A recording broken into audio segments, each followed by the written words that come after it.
दोस्तों साल 2001 में स्टीव जॉब्स ने एप्पल का जो पहला स्टोर खोला था वो टाइसन वर्जीनिया में खोला था और इसी साल अकेले यूएस में एप्पल ने 15 स्टोर्स ओपन किए। तब से लेके अब तक एप्पल ने अपने 525 स्टोर्स खोल दिए, जिसमें से 272 स्टोर्स अकेले यूएस में है। 253 स्टोर्स एप्पल ने यूएसए के बाहर खोले हैं। 2 स्टोर्स रिसेंटली इंडिया में भी खोले गए। जो पहला स्टोर इन्होंने ओपन किया है वो बांद्रा कुर्ला कॉम्प्लेक्स मुंबई में ओपन किया और दूसरा साकेत न्यू दिल्ली। साल 2020 में एप्पल ने थाईलैंड के अंदर अपना सेकंड स्टोर ओपन किया। इससे पहले थाईलैंड के अंदर पहला स्टोर 2018 में खोला गया था। और यहाँ पे ना इंटरेस्टिंग बात क्या है पता है दोस्तों, थाईलैंड के अंदर एप्पल का जो मार्केट शेयर है वो 29 से 30% है। वहीं इंडिया के अंदर एप्पल का जो मार्केट शेयर है वो महज 4.5%। ऐसे में जानना बहुत ज्यादा इंटरेस्टिंग हो जाता है दोस्तों कि क्यों एप्पल अपने जो स्टोर्स है वो इंडिया के अंदर ओपन कर रहा है इतने कम मार्केट होने के बावजूद, और थाईलैंड जैसी जगह जहां पे इतना ज्यादा मार्केट है इतने कम स्टोर्स क्यों। चलिए जानते हैं इस वीडियो के अंदर। After 25 years of selling products, Apple has finally launched the company's first physical retail store in the country. Mumbai के बाद अब दिल्ली में भी एप्पल के एक रिटेल स्टोर का उद्घाटन होगा और इस दौरान टिम कुक प्रधानमंत्री नरेंद्र मोदी से भी मुलाकात कर सकते हैं। India is at a tipping point. And it feels so great to be here. You can just feel the vibrancy, the dynamism. Anything here is possible.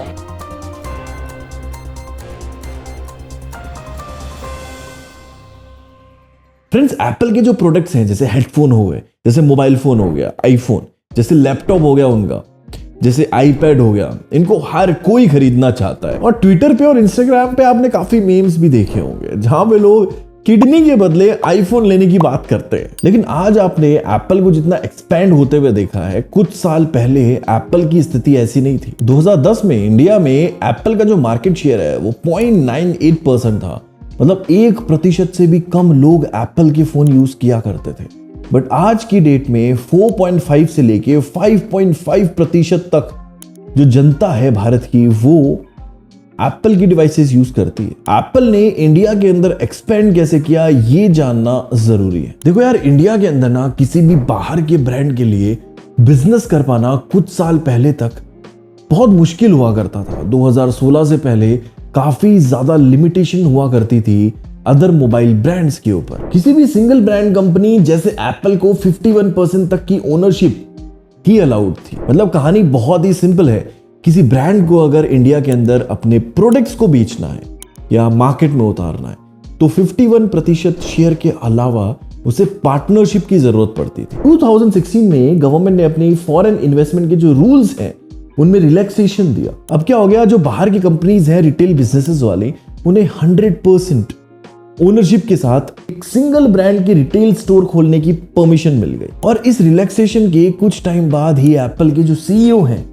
Tim cook, उन्होंने एप्पल के operations को एक्सपैंड करना शुरू कर दिया। 2020 में expansion के दौरान मुंबई के अंदर 20,000 स्क्वायर फीट जगह लेती है एप्पल अपना स्टोर बनाने के लिए। और अनाउंसमेंट होता है कि 2021 में न्यू रिटेल सेंटर एप्पल का लॉन्च होगा, बट जो कि डिले होते होते 2023 तक पहुंच जाता है। ऐसे में एप्पल हो या वन प्लस, कोई भी मोबाइल फोन ब्रांड हो, ये लोग क्या करते हैं, अपनी ऑनलाइन प्रेजेंस पहले ही बना चुके होते हैं। तो यार जब ये रिटेल बिजनेसेस में आएंगे तो इससे हमें क्या फायदा और गवर्नमेंट को क्या फायदा और एप्पल को क्या फायदा। यार आज अगर आपका कोई फूफा का लड़का यूएसए में जॉब कर रहा है, मामा का लड़का दुबई में जॉब कर रहा है और आप उनको बोलते हैं कि भैया मेरे को यूएसए से या दुबई से आईफोन लेके आ जाओ मेरे लिए, तो उनका एक सिंपल सा आंसर होता है कि यार यूएसए या दुबई में मोबाइल फोन कितना भी सस्ता क्यों ना हो, लेकिन जब वो इंडिया लेके आते हैं तो जो कस्टम ड्यूटी उन्हें देनी पड़ती है एयरपोर्ट पे, वो अगर मिला दें तो जो फोन है उसकी कीमत उतनी हो जाएगी जितनी भारत में मिलने वाले फोन की कीमत है। असल में होता क्या है, एप्पल को अपने हर फोन, अपने हर डिवाइसेस के लिए सरकार को कस्टम ड्यूटी पे करनी होती है। आईफोन 14 प्रो जिसका जो प्राइस है इंडिया के अंदर 1.29 लाख रुपीस है, पर एक्चुअल में इसका जो बेस प्राइस है वो 90,233 रुपीस है, जिसमें 22% ड्यूटी लगती है और 18% जीएसटी लगती है। इसके बाद प्राइस बढ़ के 1.29 लाख रुपीस हो जाता है। और यही रीजन है यूएसए और मिडिल ईस्ट में आईफोन जो है वो काफी सस्ते मिलते हैं। अगर न्यू रिटेल शॉप आती है भारत के अंदर तो प्राइजेस में आपको फर्क जरूर देखने को मिलेगा। और साथ में एक और फायदा है, एप्पल के जो एक्सक्लूसिव प्रोडक्ट्स हैं जो यूएसए में मिलते हैं, मिडिल ईस्ट में मिलते हैं, वो यहाँ पे इंडिया के लोकल स्टोर्स में भी मिल पाएंगे। लोकल से मेरा मतलब है एप्पल स्टोर्स में भी। एप्पल जैसे स्टोर्स अगर रिटेल्स में आते हैं तो जॉब क्रिएट होंगी, इन्वेस्टमेंट इंडिया में आएगी, लोकल बिजनेसेस को बूस्ट मिलेगा और सरकार का टैक्स रेवेन्यू बढ़ेगा। एप्पल का जो मार्केट है वो इंडिया के अंदर भले ही काफी कम हो, लेकिन डिमांड डे बाय डे बढ़ती जा रही है। एक रिपोर्ट के अनुसार भारत के अंदर 3.2 मिलियन आईफोन बेचे जाते हैं 2020 में, वहीं यह आंकड़ा बढ़ के 6 मिलियन हो जाता है 2022 के एंड तक। और इसे मिलने वाली ड्यूटी से सरकार का जो रेवेन्यू है वो भी काफी तेजी से बढ़ता है। अब इससे क्या होगा, हमारा फायदा हो जाएगा, सरकार का फायदा हो जाएगा, लेकिन बाकी अदर ब्रांड्स रिटेल्स में एप्पल का कंपटीशन है वो कंपीट कैसे करेंगे, क्योंकि सैमसंग, एमआई और वन प्लस मार्केट में अच्छे टिके हुए हैं। देखो यार, इंडिया के अंदर जब बाहर का ब्रांड आता है ना तो उसका क्रेज नेक्स्ट लेवल पे होता है। इसका सीधा सा एग्जांपल है कि एमजी और किया कुछ ही साल पहले अपनी कार को लॉन्च करते हैं ऑटो सेक्टर में भारत में, और लॉन्च करने के साथ ही अपनी एक नई पहचान वो बना लेते हैं। काउंटर पॉइंट की एक रिपोर्ट की माने तो अगर एप्पल रिटेल स्टोर्स में आ जाता है भारत में, तो जो ऑलरेडी मार्केट को डोमिनेट करने वाली ब्रांड्स हैं जैसे सैमसंग, ओप्पो, वीवो, इनका जो बिजनेस है वो काफी कम होगा और डायरेक्ट कंपटीशन एप्पल से होगा। इंडिया टुडे की एक रिपोर्ट की माने तो अपनी हाई इंपोर्ट ड्यूटी के कारण इंडिया में जो प्रोडक्ट्स हैं एप्पल के वो ऑलरेडी काफी महंगे हैं, तो अगर उनको इस मार्केट में प्लेस बनाना है तो अपने प्राइस पे ध्यान देना होगा। अब यार आपके दिमाग में एक सवाल आ रहा होगा, अभी भाई बात क्या कर रहे हो, मुझे तो एप्पल का फोन चाहिए रहता है, मैं तो पास वाले स्टोर पे चला जाता हूँ, और आप कह रहे हो कि 2 ही स्टोर्स ओपन हुए अभी।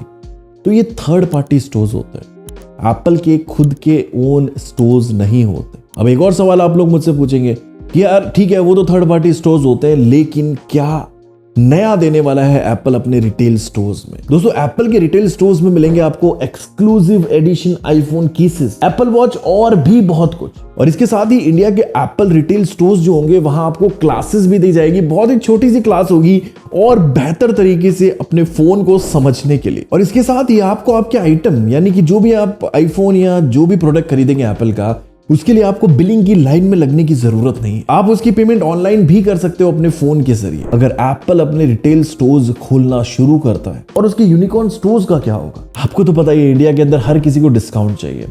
एप्पल के रिटेल स्टोर्स में जो कार्ड्स के ऊपर ऑफर आते हैं उनसे आपको डिस्काउंट भी मिलेंगे। पर यार एक सवाल अभी भी वहीं की वहीं है, इंडिया के अंदर जो मार्केट शेयर है एप्पल का 4.4% से लेके 5.5% तक है, फिर भी एप्पल ने इंडिया के अंदर अपने स्टोर्स क्यों ओपन किए? इसका फर्स्ट और सबसे इंपॉर्टेंट रीजन ये है कि इंडिया की जो इकोनॉमी है वो काफी तेजी से ग्रोथ कर रही है। कुछ रिपोर्ट्स की माने तो इंडिया 2030 तक वर्ल्ड की 3rd लार्जेस्ट इकोनॉमी वाली कंट्री बन जाएगी। इसका क्लियर मतलब है इंडिया का जो मार्केट है उसके अंदर सफिशिएंट पोटेंशियल और ग्रोथ होने वाली है। और इस ग्रोथ के कारण ही प्रीमियम सेगमेंट वाले जो मोबाइल फोन्स हैं उनका मार्केट बढ़ना तो तय है। और ये किसी से नहीं छुपा कि प्रीमियम मार्केट को एप्पल टारगेट करने वाला है। दूसरा बड़ा रीजन है इंडिया के अंदर आईफोन यानी एप्पल जो है वो काफी ज्यादा हैवी इंपोर्ट ड्यूटीज पे करते हैं अभी तक। रिटेल स्टोर स्टार्ट होने के बाद एप्पल अपने प्राइसिंग और प्रोडक्ट पे ज्यादा फोकस कर पाएगा। इसके साथ ही एप्पल के जो स्टोर्स हैं, एप्पल के जो फोन हैं वो जाने जाते हैं innovative design, high quality customer service और पर्सनलाइज्ड शॉपिंग एक्सपीरियंस के लिए। एप्पल स्टोर्स खुलने के बाद इंडिया के जो कस्टमर्स हैं वो और अच्छा एक्सपीरियंस ले पाएंगे। दोस्तों, वीडियो कैसी लगी जरूर शेयर कीजिएगा कमेंट सेक्शन में। मुलाकात करेंगे और एक्साइटिंग वीडियोस के साथ, तब तक के लिए stay tuned, keep watching, and thank you so much for watching this video till the end.